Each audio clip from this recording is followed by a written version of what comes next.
Hello sir, good morning. हाँ, good morning. Sir, कुछ messages आए हुए हैं आपके ईमेल पे। कुछ अच्छा। क्वेश्चंस बच्चों ने पूछे हैं, जी, जी। तो आप इनका रिप्लाई कर दीजिए। पहला क्वेश्चन जो पूछा गया है, ये किसके रिगार्डिंग किसने पूछे हैं क्वेश्चन, मतलब?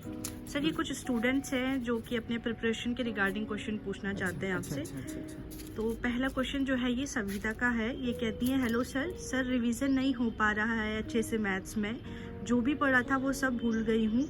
ऐसा लगता है कुछ नहीं आता है, प्लीज़ हेल्प। तो आप क्या कहना चाहेंगे सर इनके लिए रिप्लाई में? क्या सरिता नाम है इनका ना? तो हेलो सविता। सविता, हेलो सविता।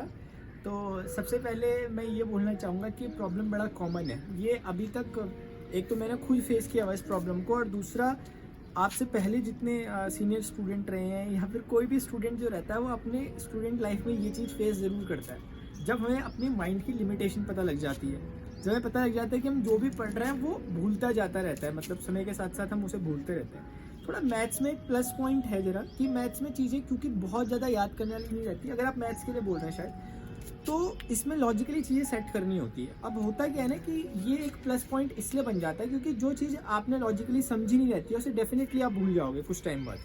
अगर आज कल एग्जाम में आज पढ़ रहे हो तो आप उसको रख सकते हो माइंड में कुछ समय तक याद करके, कुछ भी करके। लेकिन अगर आप मैथ्स जैसे सब्जेक्ट को देख रहे हो तो फिर आप चीज़ों को भूल जाओगे अगर आपने उन्हें लॉजिकली नहीं समझा हुआ तो।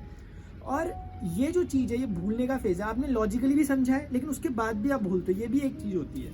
कि कभी कभी हमें क्या होता है कि हिंट मिल जाए कि क्वेश्चन को स्टार्ट कैसे करना है, और हिंट मिल जाता है उसके बाद हम क्वेश्चन कर लेते हैं। अब वो हिंट कैसे मिले, उसका एक ही तरीका है, सिर्फ प्रैक्टिस करना। मुझे याद है कि जैसे इंटीग्रल था, इंटीग्रल में सब्स्टिट्यूशन वाले क्वेश्चन हुआ करते थे और बाकी भी चीज़ें थी, लेकिन मुझे अभी इंटीग्रल याद आ रहा है आपके क्वेश्चन से। जब मैं पढ़ता था, मैं लौट के जब भी आता था तो एग्जाम के लिए 2 महीने 3 महीने बचे और मेरे से इंटीग्रल के 7.2 के क्वेश्चन नहीं हो रहे, ऐसी सिचुएशन भी होती थी। तो फिर उसका एक ही तरीका है कि आपको काम रहना है और आपको जानना है कि ये बट नेचुरल है, इसमें कोई अलग से आप ही के साथ ऐसा नहीं हो रहा है, सभी के साथ होता है। और इसे ओवरकम करने का तरीका क्या है कि आप बार बार प्रैक्टिस करते रहो सीखना, चाहे किसी भी सब्जेक्ट के लिए हो। ये सबका यही तरीका है। सर नेक्स्ट जो क्वेश्चन है ये है दिव्यांशु का। ये कहते हैं, सर मैंने लास्ट मंथ भी गाइडेंस ली थी, thanks for everything sir, but एक क्वेश्चन है कि सब कुछ तो पढ़ लिया लेकिन अपना इवैल्यूएशन कैसे करूं? मैं कोई ट्यूशन नहीं जाता, फुल्ली आपसे ही पढ़ता हूं। 11th और 12th के लिए पूछ रहे हैं सर ये। हाँ दिव्यांशु, आप एक बहुत अच्छे स्टूडेंट रहे हैं। लास्ट ईयर से आप कनेक्टेड है मेरे साथ, ये मुझे आपका नाम से ही याद आ गया था। और देखो आप दिव्यांशु, ऐसा करो कि जो भी आपने चीज़ें पढ़ी हुई हैं पहले की, आप चाहते हैं कि उनको आपने कैसे कनेक्ट करना है, रिवीजन आप कैसे करें। तो रिवीजन का एक तरीका होता है। अभी मैं फ़िलहाल कुछ बातें जो कह रहा हूँ, जैसे कुछ बातें तो ओवरऑल सारे सब्जेक्ट के लिए ट्रू हैं, लेकिन जैसे मैथ्स के लिए अगर हम रिवीजन की बात करें तो उसका तरीका क्या होता है ना, कि हम भले ही कहते हैं कि मैथ्स में याद कुछ नहीं करना होता, लेकिन ये पूरा सच भी नहीं है। जैसे एक कंप्यूटर को, जैसे एक मोबाइल चलाने में हमें एक मेमोरी कार्ड की ज़रूरत पड़ती है ना, कि कुछ एक उसकी इंटरनल मेमोरी होती है। मतलब कंप्यूटर को आप ये नहीं कह सकते कि हम आपको मेमोरी कार्ड नहीं देंगे, रैम और रोम आपके पास कुछ नहीं होगी और फिर भी आप अपना काम नहीं चला पाएगा। उसके पास भी कुछ ना कुछ एक स्टोरेज डेटा होना चाहिए। वैसे ही अपने साथ भी है, हमें इस स्टोरी को कनेक्ट करने के लिए फॉर्मूले याद होने चाहिए, सब कुछ होना चाहिए। लेकिन वो अप्रोच क्या है आपका, क्या आप फॉर्मूलों को बैठ के याद करते हो या फिर आप क्वेश्चन करते करते फॉर्मूलों को करते हो? ये दो अलग अलग चीज़ें हैं। अगर हम फॉर्मूले याद कर रहे हैं, हम सोच रहे हैं कि सारे फॉर्मूले याद कर लेंगे तो मैथ्स के सारे क्वेश्चन आएंगे, तो ऐसा कभी नहीं होगा। लेकिन अगर आप क्वेश्चन करते करते मैथ्स के फॉर्मूले को एनालाइज करते हुए चल रहे हो, मैथ्स के फॉर्मूले कर रहे हो या फिजिक्स के कर रहे हो या कुछ भी कर रहे हो, डेरिवेशन भी साथ साथ देख रहे हो, ताकि उससे एक अंडरस्टैंडिंग डेवलप होगी। और इसमें क्या होता है कि फिर आप कुछ क्वेश्चन करो, कुछ एक्सेप्शनल क्वेश्चन होते हैं। अब जरूरी नहीं कि हर क्वेश्चन एकदम मतलब स्ट्रेट फॉरवर्ड होता है, ऐसा नहीं होता। कुछ क्वेश्चन में हमें पहले से पता होना चाहिए कि क्या होने वाला है इसमें, ये एक अंदर की बात है ना। तो इसीलिए आपको ऐसे क्वेश्चन को जो आपको लग रहा है थोड़ा एक्सेप्शनल टाइप है, या इसमें मुझे थोड़ा सा कुछ एक एक्स्ट्रा चीज़ लगेगी जो मुझे हो सकता है एग्जाम में एकदम याद ना आए, तो उस पैटर्न को कैच करना है और एक सेपरेट नोटबुक बना के उन्हें नोट कर लेना है। तो ऐसे एक्सेप्शनल क्वेश्चन जो भी होते हैं, आपको उन्हें सेपरेट नोटबुक में क्या करना है, नोट करना है। ये रिवीजन का बहुत इंपॉर्टेंट फंडा है, क्योंकि जब आप एग्जामिनेशन में जाओगे ना, उससे एक दिन पहले पूरी बुक नहीं पढ़ पाओगे आप। और इसमें क्या होता है कि फिर हम कुछ ऐसी चीज़ें छोड़ देते हैं जो ज़्यादा ही इंपॉर्टेंट थी। इसलिए अगर आप एक सेपरेट नोटबुक बना के रखोगे तो एक चैप्टर में मान लेते हैं 40 क्वेश्चंस भी हैं, तो उसमें ज़्यादा से ज़्यादा कितने 5, 10, 12, 15 इतने क्वेश्चन आपके इंपॉर्टेंट अगर निकल भी जा रहे हैं तो ये कोई गलत बात नहीं है, आप लास्ट टाइम पे इन्हें रिवाइज कर सकते हो। तो ये जरूर करना है, एक सेपरेट नोटबुक। ये हर सब्जेक्ट में लागू होता है, मैथ्स में भी। सर नेक्स्ट क्वेश्चन जो पूछ रहे हैं वो है हिमांशु। ये कहते हैं, सर आपको तो पता है कि मैं 12th के साथ कंपटीशन की भी प्रिपरेशन कर रहा हूँ और प्लीज़ मुझे गाइड करिए कि मैं जो है अपनी पढ़ाई और अपने कंपटीशन वाली पढ़ाई को कैसे बैलेंस करूं। कंपटीशन में शायद आप जेई की प्रिपरेशन कर रहे थे, शायद जहाँ तक मुझे याद है।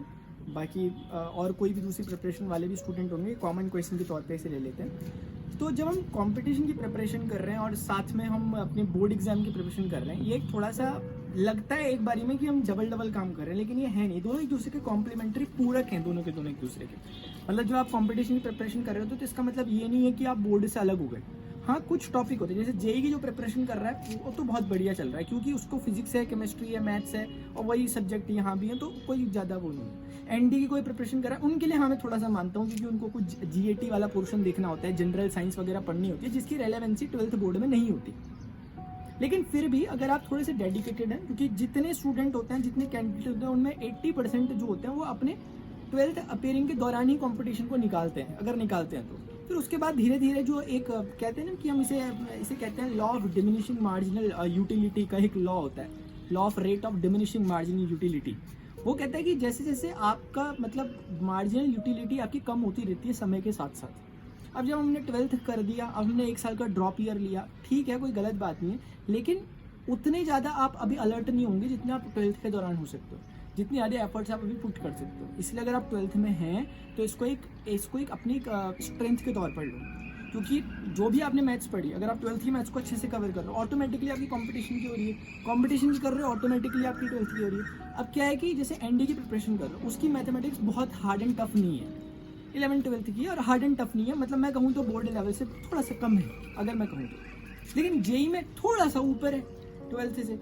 तो बस यहीं पर थोड़ा फर्क है, डिपेंड करता है आप किस चीज़ की प्रिपरेशन करो। थोड़ा बैलेंस बनाकर, एक रूटीन बनाकर कि 1 घंटे या 2 घंटे का टाइम निकालना, क्योंकि बोर्ड एग्जाम भी नज़दीक है, थोड़ा सा कॉन्सेंट्रेशन भी बोर्ड एग्जाम पे देना जरा, है ना। और बाकी चीज़ें आप अच्छे से कर ही रहोगे, और बाकी मुझे लगता नहीं कि और कुछ आपको कहने की ज़रूरत है। और जो छोटी मोटी चीज़ें आती हैं, लगती हैं, ये सभी के साथ होता है, इसको थोड़ा सा हमें कामली फेस करना होता है। अगर हम ऐसा करेंगे तो हम अच्छा परफॉर्मेंस देंगे। सर अभी के लिए 3 क्वेश्चंस ही लिए थे। अच्छा, ठीक है। तो होपफुली जितने स्टूडेंट यहाँ पर थे, ये क्वेश्चन लिए भी इस तरह से ही गए थे कि ताकि एक कॉमन क्वेश्चंस की जो, क्योंकि बहुत सारे स्टूडेंट के इस तरह के क्वेश्चन रहते हैं ना, इस तरह के, क्योंकि इसके अलावा भी और बहुत सारे क्वेश्चन आते हैं बच्चों के कि ठंडे में सर पढ़ा नहीं जा रहा, ये वो, सो वो कुछ चीज़ें होती है जो बिल्कुल नॉन रेलेवेंट सी हैं, उसको तो हमने हटा ही दिया। ये कुछ जेन्युइन क्वेश्चंस होते हैं जो स्टूडेंट के जनरली रहते हैं, वो पूछते हैं, और अक्सर ये स्टूडेंट के रहते ही रहते हैं।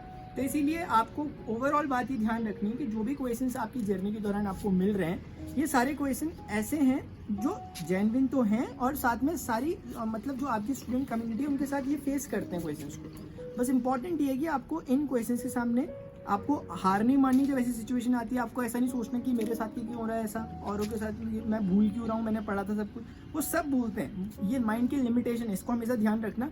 भूलना एक ईश्वरीय वरदान है, इसको समझना, ठीक है। तो अभी के लिए स्टूडेंट इतना ही करते हैं, और अगर आपकी कोई भी क्वेरीज हो तो आप नीचे पूछिएगा कमेंट सेक्शन में। मिलते हैं किसी नेक्स्ट वीडियो के साथ, और आपके एग्जामिनेशन आने वाले हैं, उसके रिगार्डिंग कुछ भी आपको इन्फॉर्मेशन चाहिए हो, नीचे मैं कमेंट सेक्शन में लिंक भी डाल दूंगा कुछ सीरीज़ का जो मैंने 1 शॉट्स बना रखी हैं, ताकि आप लोगों को उससे हेल्प मिल सके लास्ट टाइम में, आप अच्छे से अपनी प्रिपरेशन को कर सके concept based question. So tell them good bye, see you, take care, जय हिंद, बाय।